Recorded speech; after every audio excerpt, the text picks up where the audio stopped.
We got another bank failure on our hands, folks. Wow, could this be the next big bank to fall? I gotta tell you guys, sometimes I am just thankful that we have our financial freedom fam right here on YouTube. I mean, seriously, it allows us to learn what mainstream media doesn't really want us to know about. Y'all know what I mean, right? Just take a look at this one about Citigroup. Citigroup is in trouble. After the company's collapse during the 2008 recession, Citi stock has continuously struggled.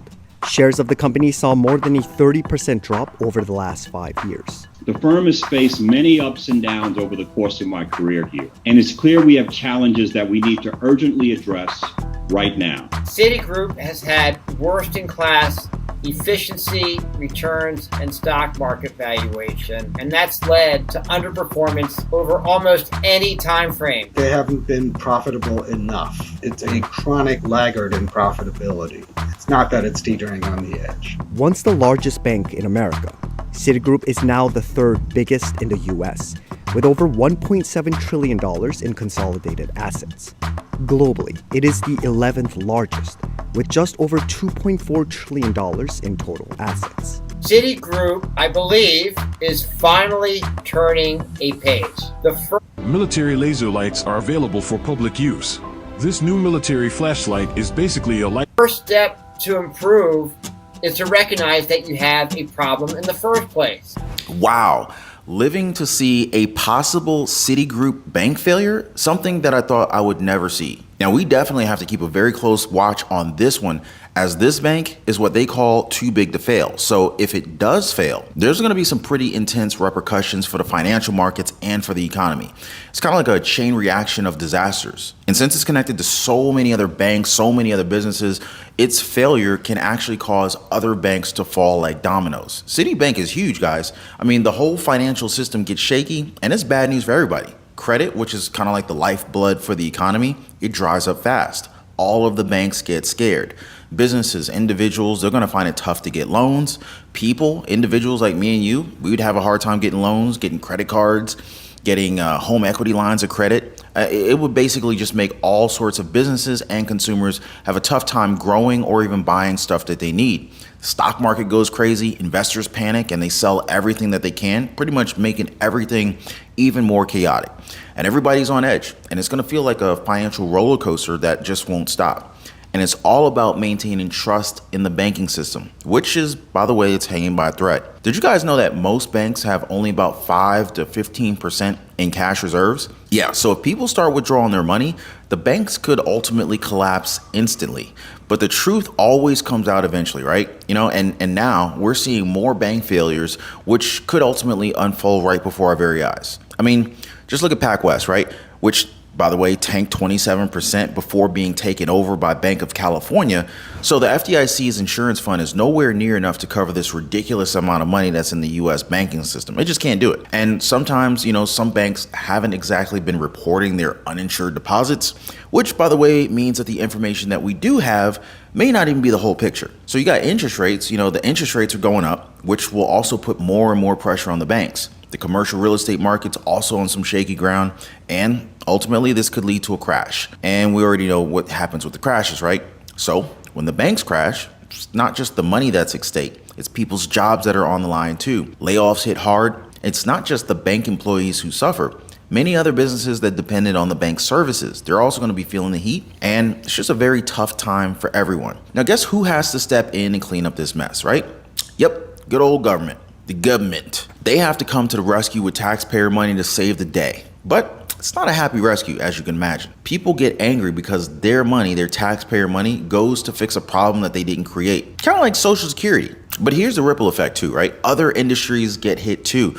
So, for example, if the bank had a lot of money tied up in the housing market could potentially collapse, affecting homeowners, home buyers, and sellers alike. But there is a silver lining, there usually is. Sometimes it's just hard to find it. When this kind of disaster happens, it's kind of like a wake-up call. Regulators and policymakers, they start rethinking the rules and making sure that banks are a little bit more responsible. We kind of saw that back in the day during the Obama era when he enforced or brought about the Frank-Dodd Act. Anyway, so it's kind of like putting up safety nets so that this kind of thing, this kind of crash won't happen as easily next time. But that's also after the fact. So we're likely to see all the loss of home and livelihood first before they step in. So yeah, that's the deal with a too big to fail bank. It's a huge deal because it could cause a lot of trouble if it does go down. So this is why everybody is so worried about these banking giants failing. I don't want them to fail. I'm not even gonna sit here and tell you no lies. And guess what, guys? The 3 failed banks this year, they were bigger than the 25 financial institutions that crumbled back in 2008. And I actually had to zoom out on my browser to get this chart to work. So yeah, that's SVB, Signature, and First Republic stacking up against the 2008 financial recession. The 3 banks held a total of $532 billion in assets.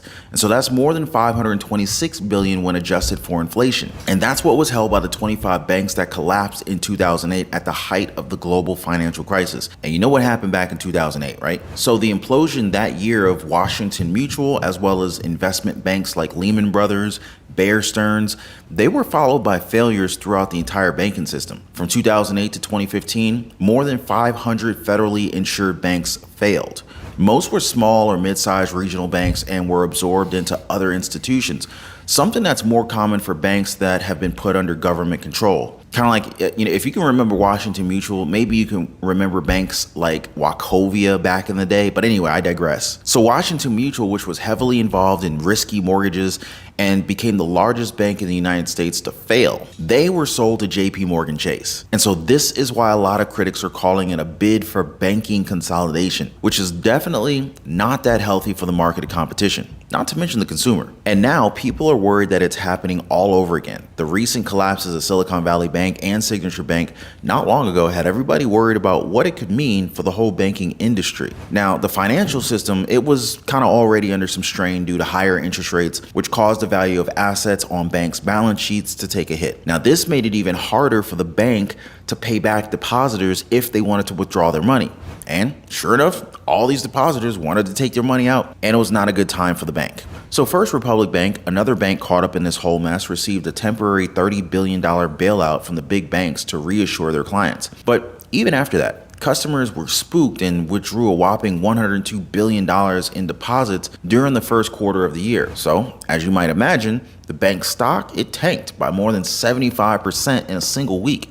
Just think about how much wealth was just completely wiped out and transferred, right? Both Silicon Valley Bank and First Republic Bank, they had a lot of clients in their startup industry, and a lot of their accounts held more than $250,000 in their bank accounts, which, by the way, is the maximum amount covered by federal insurance, also known as FDIC. And so this means that there was a lot of nervous people out there thinking that they're going to lose all their money. Interestingly enough, though, the regulations that were put in place for the big banks after the financial crisis, they don't apply to mid-sized banks like First Republic and Silicon Valley. In 2018, a law was signed that reduced the oversight for many regional banks, basically letting them operate. Shalom, shalom, all praise and glory and honor to you. Yahweh Bahasham, Yahweh Shai, Bashem Kakadash. Double honors to my teachers, the head apostles of Great Millstone who rule well, and shalom to you believers, the house of mourning. This is only for the house of faith, for the house of mourning. And I'm just gonna make this real quick, man. This place is it's going down, man. The revised Roman Empire will fall. The second Roman Empire is falling. And you can see slowly this place is deteriorating.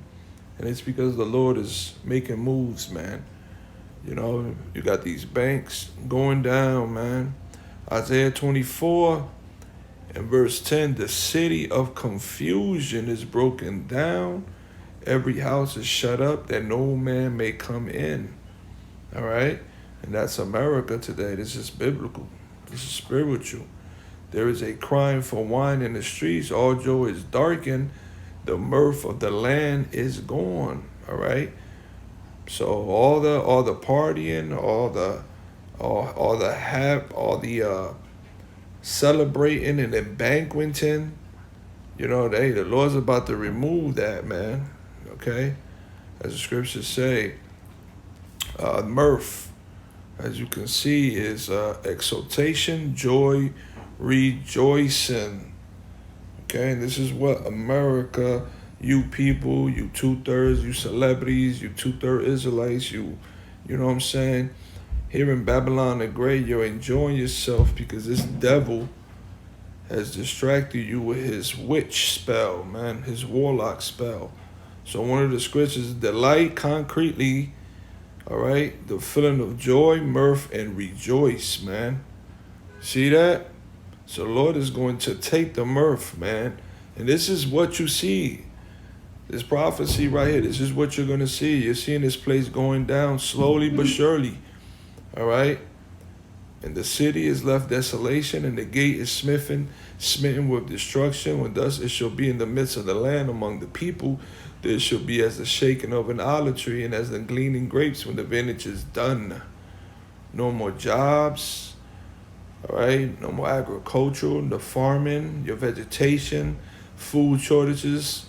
This is the part that we're coming into, man. All right?